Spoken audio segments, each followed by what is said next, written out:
Hello दोस्तों, नमस्ते, प्रणाम, हर हर महादेव। और आप लोग के बीच में एक शिव भक्ति गीत लेकर आई हूँ दोस्तों। कैसा लगेगा आप लोग जरूर बताइएगा। अपनी छोटी बहन के ऊपर प्यार दुलार आशीर्वाद बनाए रखिएगा दोस्तों। तो आइए हम सुनाते हैं, जैसा भी लगेगा आप लोग जरूर बताइएगा कमेंट बॉक्स में। आइए सुनिए।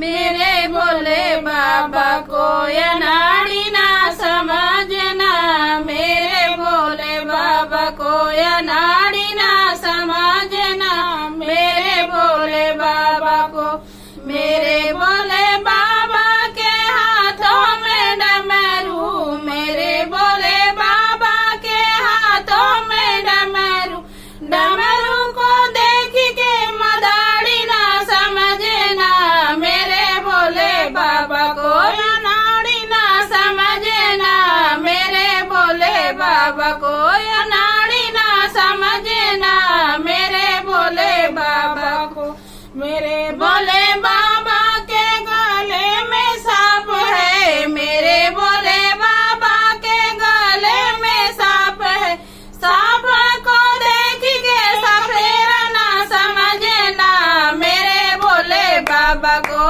नाड़ी ना समझना, मेरे भोले बाबा को नाड़ी ना समझना, मेरे भोले बाबा को, मेरे भोले